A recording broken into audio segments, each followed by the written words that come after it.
సుమారుగా ఏ అంశాల్లో మీరు బాగా నిరుత్సాహం చెందారన్న?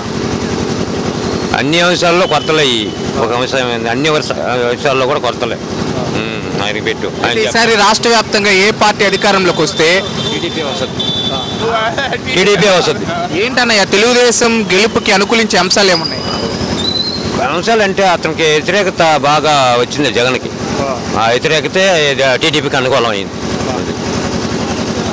అది అలాగే సోమిరెడ్డి సార్ క్యాంపెయిన్ చేస్తున్నారు. సార్ యొక్క విజయ అవకాశాలు ఎంతవరకు ఉన్నాయి? సారథి అంటే ఫుల్ ఫైట్ ఇస్తాడు, కానీ గెలిపోవటం అనేది లాస్ట్లో జనాలను బట్టి మార్పు ఉంటుంది అది. అలాగే నందమూరి వంశం నుంచి బాలయ్య బాబు గారు, నారా లోకేష్ గారు క్యాంపెయిన్ చేస్తున్నారు. వాళ్ళ ప్రభావం ఎంతవరకు ఉంటుందన్న జనాల మీద? వాళ్ళ ప్రభావం అంటే లోకేష్ బాలకృష్ణ అనేది ఒక ఎట్టి పరిస్థితుల్లో వాళ్ళ నాయన నారా చంద్రబాబు నాయుడుదే ఉంటుంది ఇది.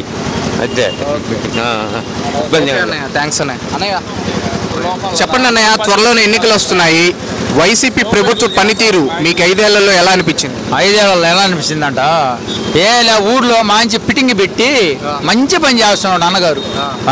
అందుకోసం వీళ్ళైతే అట్టటి ఏం పట్టించుకోకుండా సతరంగా మామూలుగా పోతా ఉండింది. అది అంటే ఏ విషయాల్లో మీరు నిరుత్సాహం చెందారన్న?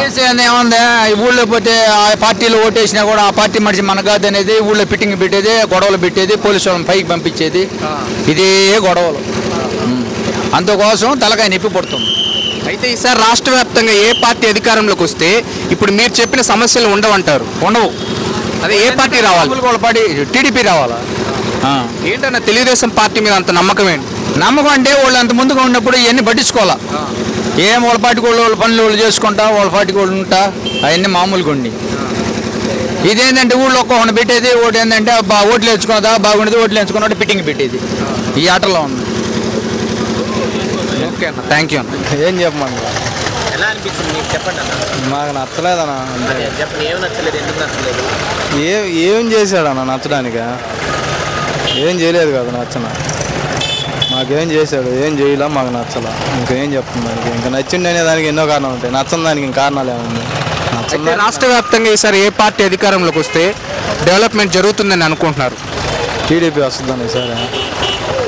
ఏంటన్నా తెలుగుదేశం పార్టీ గెలుపుకి అనుకూలించే అంశాలు ఏమున్నాయి? ఇంత అరాచకాలు లేవు కదనా. ఏం పోలీస్ స్టేషన్ పోతే గొడవలు పెట్టుకోవడాలు, దేనికైనా గొడవలు లేవు కదా. అలాంటిదే. అయితే నందమూరి వంశం నుంచి బాలయ్య బాబు గారు కానీ, నారా లోకేష్ గారు క్యాంపెయిన్ చేస్తున్నారు. వాళ్ళ ప్రభావం జనాల మీద ఎంతవరకు ఉంటుందంటారన్న? ఒకరి ప్రభావం అనేది కాదనా, మనుషుల్లో మార్పు వచ్చింది అంతేగాని వాళ్ళు ప్రభావం చేస్తుంది వీళ్ళు ప్రభావం చేస్తుందనే పార్టీ మీద గెలుస్తుంది అంటే గెలుస్తుంది. రాబోతున్నాయి. గడిచిన 5 ఏళ్లలో వైసీపీ పాలన మీకు ఎలా అనిపించింది? నాకైతే నచ్చలేదు.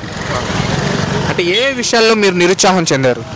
ఏ విధంగా అయినా డెవలప్మెంట్ కానీ, ఈ జాబులు కానీ ఎవరికి ఏం లేదు కదా. యూత్ గ్రాడ్యుయేషన్ అయిపోతుంది కానీ ఎవరు అందరు ఖాళీగానే ఉంటారు. నా పరంగా అయితే అయితే ఈసారి ఏ పార్టీ గవర్నమెంట్ ఫామ్ చేస్తే ఇప్పుడు మీరు చెప్పిన విషయాల్లో డెవలప్మెంట్ జరుగుతుందని మీరు ఆశిస్తున్నారు? టీడీపీ. ఏంటి తెలుగుదేశం పార్టీ మీద అంత నమ్మకం?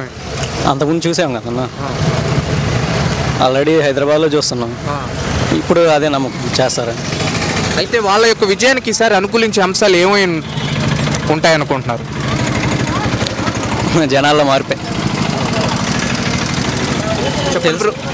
తెలుసుకుంటే మంచి వాళ్ళని ఎన్నుకుంటే ఏదైనా అవుతుంది అన్న, అంతే. చెప్పండి బ్రో, సోమిరెడ్డి సార్ క్యాంపెయిన్ చేస్తున్నారు. సార్కి సార్ విజయ అవకాశాలు ఎంతవరకు ఉన్నాయి? అది జనాలు డిసైడ్ చేయాలన్న. ఇప్పుడు నీకు నచ్చిన వాళ్ళు నాకు నచ్చకపోవచ్చు, అది జనాలు డిసైడ్ చేస్తారు ఎవరికి వేయాలి.